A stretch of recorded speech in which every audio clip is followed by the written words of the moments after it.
सध्या आपण आता जाणार आहोत केईएम रुग्णालय परिसरामध्ये कशा पद्धतीची स्थिती आहे ते पाहायला। केईएम रुग्णालयामध्ये सध्या पाणी शिरलेलं आहे। मुंबईतल्या मुसळधार पावसाचा रुग्णालयाला फटका बसलेला आहे। परेलमधल्या केईएम रुग्णालयामध्ये सध्या पाणी शिरलेलं आहे आणि त्यामुळे रुग्णांना सुद्धा त्रास सहन करावा लागतोय। ही दृश्य आपण पाहतोय, केईएम रुग्णालयामधली ही दृश्य आहेत। सर्व रुग्ण त्या पाण्यामध्येच बसलेले आहेत। रुग्णांचे नातेवाईक सुद्धा आहेत आणि त्यामुळे या सर्वांनाच आता या पावसाचा फटका बसलेला आहे। मुंबईमधल्या परेलमधल्या केईएम रुग्णालयामध्ये सध्या पाणी शिरलेलं आहे। अधिक माहिती देत आहेत आमचे प्रतिनिधी ओम देशमुख। ओम, आपण पाहतोय मुंबईमध्ये मुसळधार पाऊस होतोय आणि सध्या केईएम रुग्णालयामधली दृश्य आम्ही पाहतोय। पाणी शिरलेलं आहे केईएम रुग्णालयामध्ये। रुग्णांचे त्यांच्या नातेवाईकांचे हाल होत आहेत।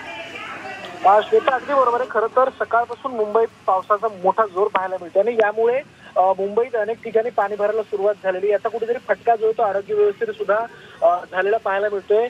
मुंबईतल्या केईएम या महत्त्वाच्या रुग्णालयामध्ये आता पाणी शिरल्याची व्हिज्युअल्स आता समोर आले। आपण व्हिज्युअल्स मध्ये बघू शकतो की रुग्णालयाच्या आतमध्ये सुद्धा आता पाणी भरायला हळूहळू सुरुवात झाली आहे। खरं तर आतमध्ये मोठ्या प्रमाणात रुग्ण देखील आहेत आणि त्यांच्यावर देखील उपचारावर देखील खूप मोठ्या प्रमाणात याचा परिणाम जाणवायला हळूहळू सुरुवात झालेली आहे। प्रशासनाकडे या सगळ्या संदर्भात आता तक्रारी येऊ लागल्या आहेत। प्रशासनाकडनं या सगळ्या संदर्भामध्ये आता कारवाईला सुद्धा सुरुवात झाल्याचं देखील कळतं। मात्र पाणी साचलं ही खरं तर खूप गंभीर बाब आहे आणि रुग्णालयासारख्या आस्थापनांमध्ये जर अशा प्रकारे स्थिती निर्माण होत असेल तर याचा निश्चितच विचार आता प्रशासनाकडनं केला जाईल असं देखील बोललं जातंय। त्यामुळे एकंदरच ही परिस्थिती आपल्याला दृश्यांमध्ये पाहायला मिळते। कशा प्रकारे केईएम रुग्णालयामध्ये पाणी साचल्याचं आता दिसून येते।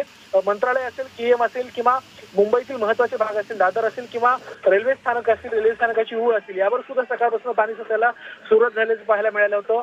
सकाळपासून मंत्रालय परिसरातील वीज देखील काही काळासाठी गेली होती। त्यामुळे मोठा परिणाम या सकाळपासून सुरू झालेल्या मुंबईतल्या पावसाचा मुंबईतल्या जनजीवनावर आपल्याला होताना पाहायला मिळतोय।